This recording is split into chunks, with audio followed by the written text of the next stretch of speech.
Baik, selamat pagi anak-anak. Selamat pagi, Pak. Pagi, Pak. Pagi, Pak. Om Swastiastu. Om Swastiastu. Ya, bagaimana kabar kalian hari ini? Apakah semua sehat dan baik? Sehat, Pagi, Pak. Pak. Ya, jadi semoga semua dalam keadaan sehat ya. Ingat selalu ikuti anjuran dari pemerintah. Baik, sebelum kita mulai pelajaran pada hari ini, kita awali dengan doa. Silahkan Arya Mbau pimpin doa. Berdoa menurut agama dan kepercayaan masing-masing. Berdoa dimulai.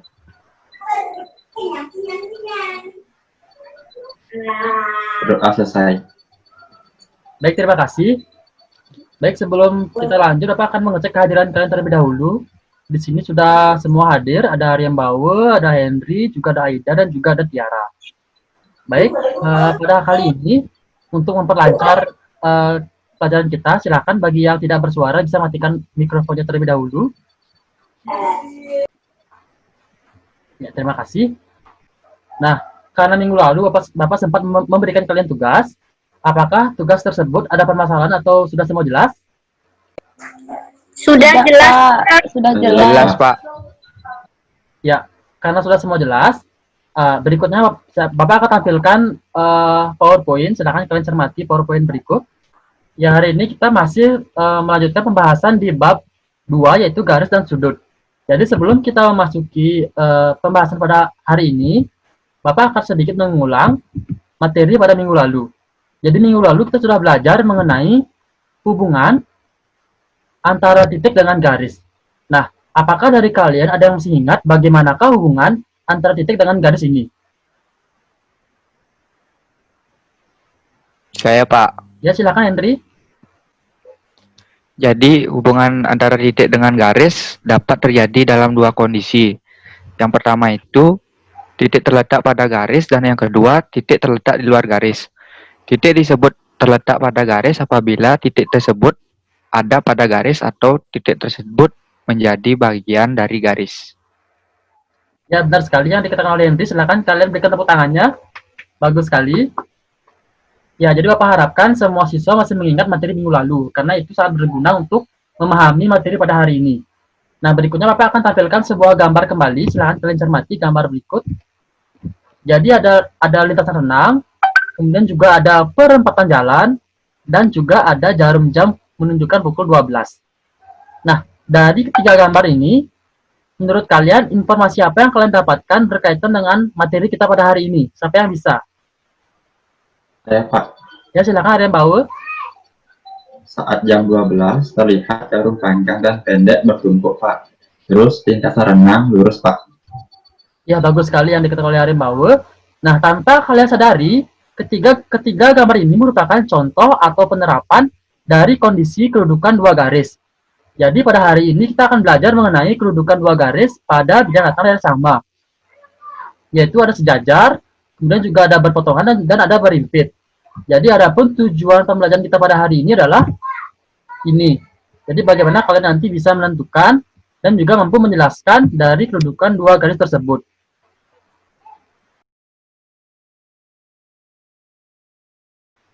Nah, berikutnya Bapak akan tampilkan lagi sebuah gambar. Silahkan kalian cermati.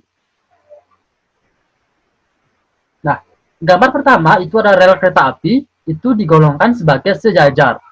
Kemudian yang kedua ada perempatan jalan, itu digolongkan sebagai berpotongan. Dan yang ketiga itu ada jarum jam menunjukkan pukul 12, itu digolongkan sebagai berimpit.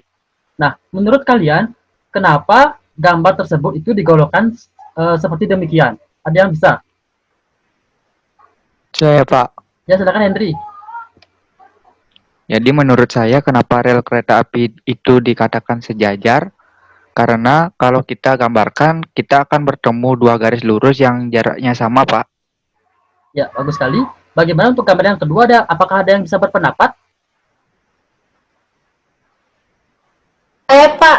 Ya, silakan Aida. Menurut saya, kenapa jalan di perempatan dikatakan berpotongan? Alasannya sama seperti yang tadi, Pak. Kalau dibuat garis di masing-masing jalan dan diperpanjang, pasti akan memotong di tengah, Pak. Iya, bagus sekali pendapat dari Aida. Kemudian gambar yang ketiga, apakah ada yang ingin memberikan pendapatnya? Saya, Pak. Ya, silakan Tiara. Menurut saya, kenapa jarum saat jam 12 itu dikatakan berhimpit? Karena kalau jarum panjang dan pendek dianggap sebagai garis, maka dua garis itu akan terlihat seperti satu garis, Pak. Ya, bagus sekali. Jadi, pendapat dari ketiga teman kalian tadi itu benar semua. Nah, Bapak akan tegaskan kembali. Untuk yang pertama, kenapa rel kereta api itu dikatakan sebagai sejajar? Jadi, kita anggap ini rel kereta apinya itu lurus. Kita lihat, penopang-penopang dari rel kereta api ini itu memiliki jarak yang sama dan tidak memiliki titik potong, sehingga dia dikatakan sebagai sejajar. Kemudian kalau misalkan kita buat garis di perempatan jalan ini, misalkan ini ada horizontal dan ada yang vertikal, kita hubungkan, maka kita akan memiliki titik tengah, titik potong di tengahnya seperti itu. Kemudian kalau misalkan jarum jam menunjukkan pukul 12 ini, itu misalkan titik-titik pada jarum pendek itu berada pada jarum panjang, sehingga dia terlihat seperti satu garis, sehingga dia dikatakan sebagai berimpit. Nah, sejauh ini apakah kalian sudah jelas? Sudah, Jelas, Pak. Pak. Jelas, Sudah, Pak. Pak. Ya, terima kasih. Karena kalian sudah jelas, Bapak akan tampilkan sebuah latihan soal kepada kalian semua. Jadi silakan kalian cermati latihan soal berikut. Nah, kita akan menuju ke soal yang akan kita diskusikan bersama pada hari ini. Ya, silakan kalian perhatikan gambar ini. Nah, selanjutnya silakan kalian carilah pasangan garis yang termasuk sejajar dan pasangan garis yang termasuk berpotongan. Jika dari kalian ada yang bisa berpendapat, silakan kalian acungkan tangannya. Kemudian jika ada yang masih kebingungan atau ada permasalahan, silakan bisa tanyakan di forum ini.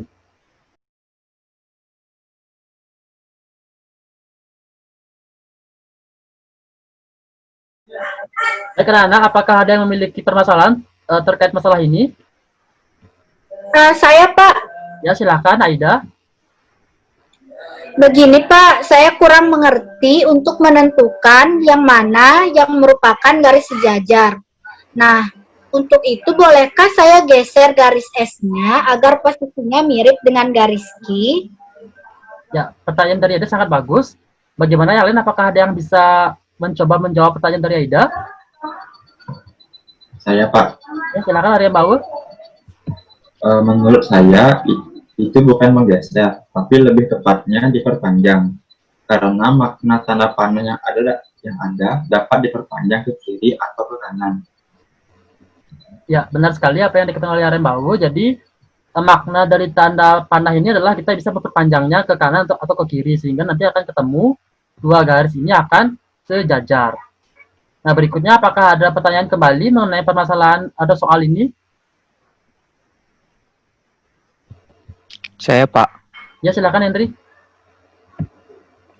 Jadi saya ingin bertanya, untuk menentukan apakah garis itu berpotongan atau tidak, apakah cukup dengan tidak ada titik potongnya saja, Pak?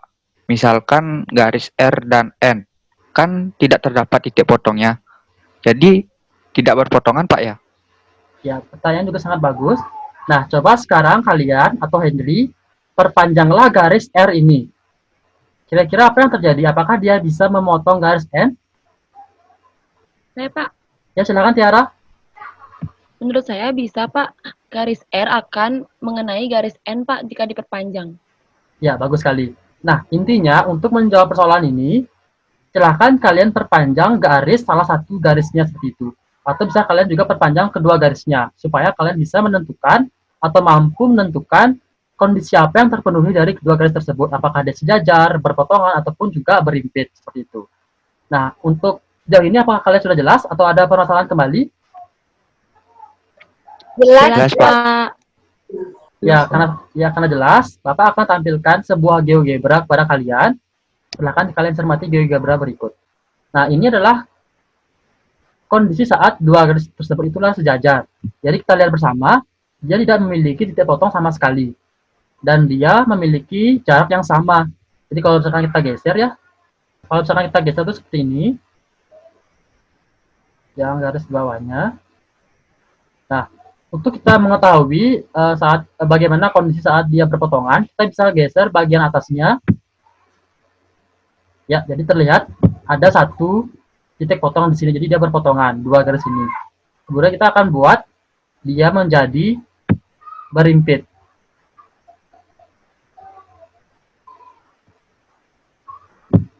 Kita geser bagian bawahnya. Nah, sejauh ini apakah sudah jelas semua materi kita pada hari ini, anak-anak? Sudah, Pak.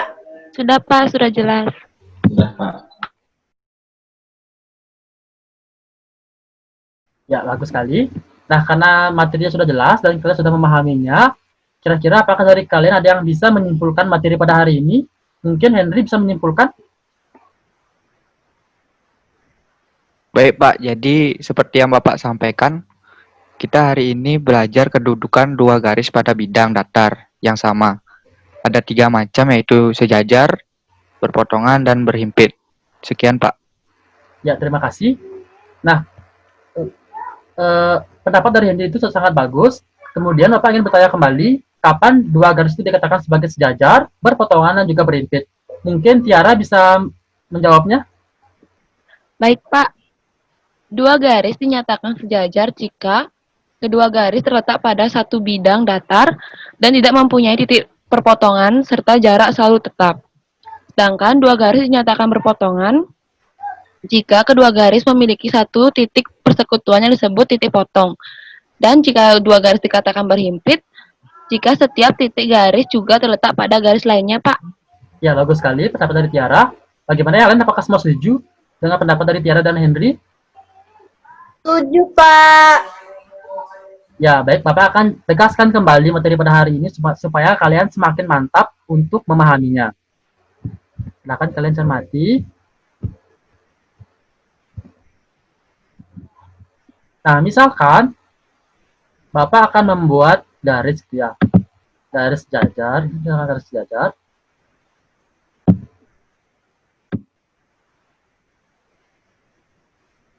Ya, jadi kedua garis ini adalah sejajar. Jadi ketika kita memperpanjang garis ini, dia akan tidak memiliki titik potong sama sekali. Jadi dia akan terus lurus seperti itu ya. Jadi dia dikatakan sebagai sejajar. Nah, kalau misalkan dia tegak atau berpotongan, kita bisa buat seperti ini. Jadi dia akan memiliki yang namanya titik potong. Jadi titik potongnya itu adalah di sini. Ya, ini titik potongnya seperti itu. Jadi terlihat jelas perbedaan antara sejajar dan berpotongan. Kemudian kita akan buat kembali dua garis yang berimpit. Misalkan kita buat garis yang sejajar terlebih dahulu, ini, kemudian yang di bawahnya. Misalkan yang ini Bapak berikan nama A, yang ini itu B. Nah, jika titik-titik pada garis A itu terletak pada garis B, maka dia akan berimpit seperti itu. Jadi kalau misalkan dia semua kumpulan titik pada garis A ini terletak pada garis B, maka dua garis itu bisa kita katakan sebagai garis yang berimpit. Nah, sudah jelas materi pada hari ini, anak-anak? Sudah, Pak. Sudah Pak. Ya. Kalau sudah jelas, Bapak akan berikan kalian tugas. Bapak akan berikan kalian tugas. Silakan kalian cermati soal berikut. Ini merupakan tugas yang harus kalian kerjakan. Jadi silakan kalian kerjakan di kertas lempiran. Kemudian isilah identitas kalian selengkap-lengkapnya. Kemudian kerjakan secara individu dan setelah itu kalian bisa scan. Baik, karena kita sudah selesai pada hari ini dan sudah semua jelas, jadi Bapak harapkan silakan kalian cermati baik-baik materi pada hari ini supaya kalian bisa nanti menjawab soal ulangan dan lain sebagainya. Nah, berikutnya Bapak akan laksanakan sebuah kuis online kepada kalian. Silakan kalian nanti buka link tersebut yang Bapak kirimkan di grup kelas. nanti kita akan melakukan quiz online secara bersama-sama. Nah, untuk mengakhiri pelajaran pada hari ini, Bapak akan tutup dengan Parama Santi. Om Santi Santi Santi Om. Om Om Santi Santi Santi Om.